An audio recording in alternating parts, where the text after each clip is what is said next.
வணக்கம். பேரன்பு கொண்ட என் உயிரிலும் மேலான அன்பு சொந்தங்களுக்கு தமிழக வெற்றி கழகத்தின் தலைவர் விஜய் அவர்களுடைய தலைமையிலான தமிழக அரசு ஆக சிறப்பாக ஒவ்வொரு மக்களுக்கும் எது எது தேவைன்னு கேட்டு பண்ணிட்டு இருக்காங்க. இந்த நேரங்களில் பார்த்தீங்க அப்படின்னா குறிப்பா சில விஷக்கிருமிகள் தொடர்ந்து பாலியல் ரீதியான குற்றங்கள்ல நிறைய பேர் ஈடுபட்டு இருந்தாங்க. குறிப்பா திமுகவை சார்ந்த நபர்கள் நிறைய பேர் இந்த விஷயத்துல ஈடுபட்டு இருக்காங்க. அந்த நபர்களை உடனடியாக காவல்துறை கண்டறிந்து அவர்களுக்கு தக்க நடவடிக்கையை நம்மளுடைய தமிழக அரசு உடனடியாக செஞ்சிட்டு இருக்காங்க. இந்த நேரத்துல பாத்தீங்கன்னா இந்த திமுக காரங்க இருக்காங்க பாருங்க. திமுக என்ன சொல்றாங்கன்னா, தலைவர் விஜய் அவர்கள் தலைமையிலான இந்த தமிழக அரசுக்கு ஒழுங்கா நடத்த தெரியல, நீங்க போன வாட்டி என்ன படிச்சு கிழிச்சிட்டீங்களா, ஆட்சி நடத்தி கிழிச்சிட்டீங்களா, அப்படி என்ன பண்ணீங்க, என்ன ஆட்சி பண்ணீங்க, அண்ணா யூனிவர்சிட்டியில ஒரு பிரச்சனை வருது, அந்த பிரச்சனையில தண்டனை வாங்கிட்டீங்க நீ சொல்லலாம். அந்த சாருன்னு ஒரு வார்த்தை வந்துச்சு, சார் யாருன்னு இப்போ வரைக்கும் யாராவது சொல்ல முடியுமா? இந்த திமுக காரங்கெல்லாம் தயவு செய்து பேசுறத குறைச்சுக்கிறணும். இன்னைக்கு மக்களுக்கு தேவையான ஒரு அரசு வந்திருக்கு. ஒவ்வொரு விஷயத்தையும் பார்த்து பண்ணிட்டு இருக்க அரசுக்கு தேவையில்லாம அரசியலுக்காக வீண் பழி வீண் சுமத்தக்கூடாது. அது தவறு. யார் செய்தாலும் தப்பு தான். இன்னைக்கு திமுக ஆட்சியில அத்தனை பாலியல் வன்கொடுமை ஒரு தவணையும் கண்டுபிடிக்கல. அதே போல அதிமுக ஆட்சியில பொள்ளாச்சி பாலியல் வழக்கு அது ஒருத்தவனும் கண்டுபிடிக்கல.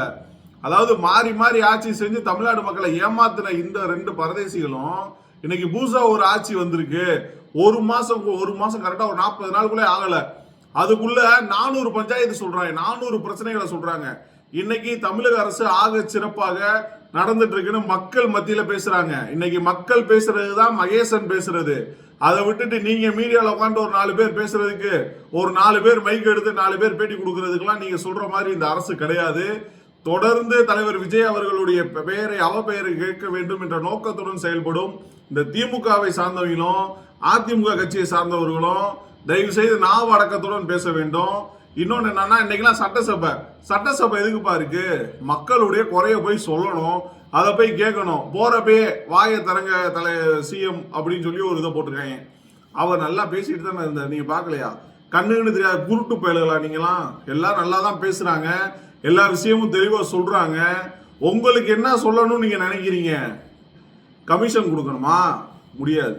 தலைவர் விஜய் அவர்கள் நேர்மையான அரசுக்கு மட்டும்தான் அவர் செய்வாரே தவிர உங்களுக்கு கமிஷன் கிடைக்கணும்ன்ற நோக்கத்தோட நீங்க செயல்பட்டீங்கன்னா எம்எல்ஏன்னு கூட பார்க்க மாட்டாரு, எதிர்கட்சி தலைவர்னு கூட பார்க்க மாட்டாங்க. நிச்சயமா கைது நடவடிக்கை எடுக்கும். இன்னைக்கு நிறைய பேர் ஆல்ரெடி ஊழல்லாம் செஞ்சு வச்சிருக்கீங்க பாருங்க. இப்பதான் ஒவ்வொரு வெள்ளை அறிக்கையா வருது. இனிமே ஒவ்வொருத்தவங்களோட வெள்ளை அறிக்கையை வரும் பாருங்க. அன்னைக்கு தெரியும் எவன் திருட்டு போய் எவன் களவாணி பையன்ட்டு இன்னும் கொஞ்ச நாள்ல தெரிய போகுது. தயவு செய்த தலைவர் விஜய் அவர்கள் மீதான குற்றச்சாட்டை நிறுத்துங்கள்.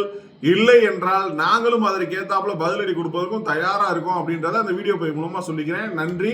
தொடர்ந்து யூடியூப் சேனல்ல நம்மளுடைய வீடியோக்கள் வரும். நீங்க கமெண்ட் பண்ணுங்க, அதை பத்தியாவது பேசணும்னா நிச்சயமா அதை பத்தி பேசுவோம். நல்லது. நன்றி.